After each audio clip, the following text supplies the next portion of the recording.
à tous, installez-vous.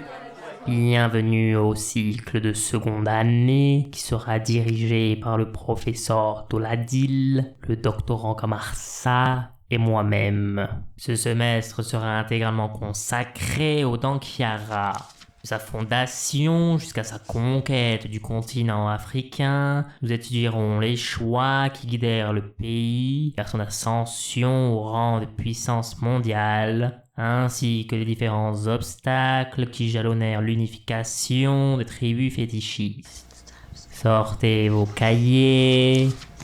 Commençons.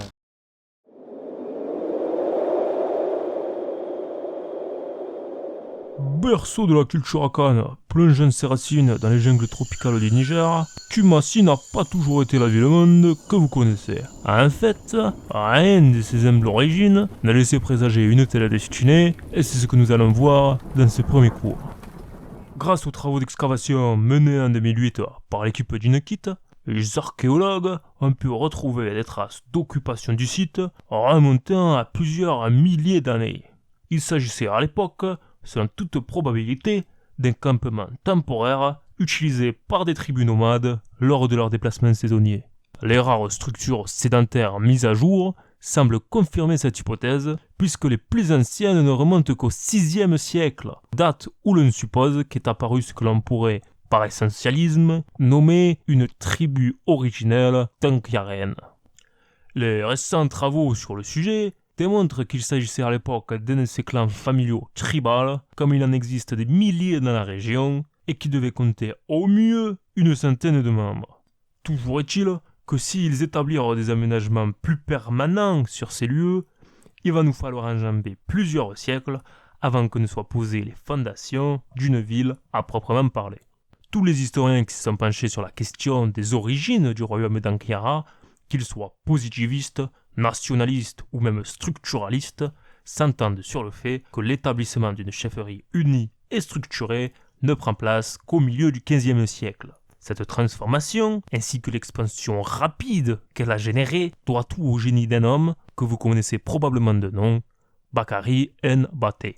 Même si la plupart des sources sont apocryphes, on peut avancer sans trop de risques que Bakari fit montre, dès son plus jeune âge, d'un talent inné pour le combat, au point qu'il fut rapidement considéré par ses pairs comme un des meilleurs guerriers de la tribu, si ce n'est même de la région. Cependant, dans une culture à l'organisation sociale très rigide, le fait qu'il soit né dans une caste inférieure le destinait à rester dans un rôle de subordonné. C'était là sans compter sur son ambition démesurée. Ses multiples exploits, lors des raids annuels, lui attirèrent renommée et richesse qu'il consacra entièrement à séduire Okala, fille aînée du chef Taki. D'après nos archives, c'est aux alentours de 1440 qu'il réussit à l'épouser. Il entra alors dans la vingtaine et dans le cercle familial du chef. Dans les années qui suivirent, les différents héritiers masculins de Taki disparurent les uns après les autres. Qu'ils soient victimes de malencontreux accidents de chasse, qu'ils partent rongés par un mal inconnu et incurable, ou qu'ils meurent au combat, nul ne fut épargné. Cette série de décès prématurés n'est jamais abordée dans vos livres d'histoire, principalement car il n'existe aucun document qui pourrait prouver l'implication de Bakari dans ces disparitions. C'est néanmoins un secret de polichinelle dans le milieu des historiens, car tous sont bien conscients qu'il ne pouvait y être étranger, puisque ce sont ces événements mêmes qui lui permirent de prendre la tête de la tribu, une chose qui aurait normalement été absolument inconcevable. Laissant de côté cette digression, guerrier expérimenté, doublé d'un grand stratège, Bakari mit sur pied dès son intronisation à la tête de la tribu une véritable armée, tout à la fois permanente et dévouée à son chef. Cette modernisation lui permit de transformer les traditionnelles escarmouches frontalières, comme on pouvait en voir au XIe et XIIe siècle en Europe, et qui visaient plus à butiner qu'à agrandir son territoire, en de véritables batailles rangées visant une expansion territoriale durable. À ce propos, je vous conseille de lire l'excellent ouvrage Le Dimanche de Bouvines pour qui voudrait approfondir un peu le sujet. Les modifications profondes qu'apporta Bakari dans la façon de combattre lui permirent de soumettre les tribus environnantes, augmentant par là sa puissance et son influence. C'est principalement pour cela que l'on a retenu de Bakari cette image de conquérant infatigable et inarrêtable.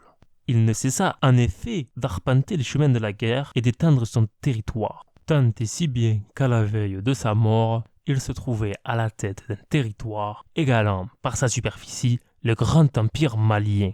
Un exploit dont nul autre homme n'aurait même osé rêver.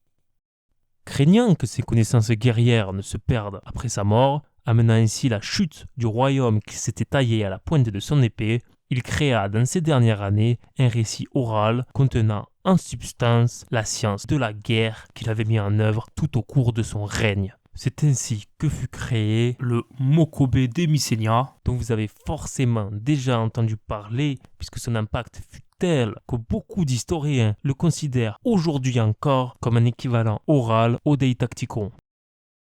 Et coupé, on est bon!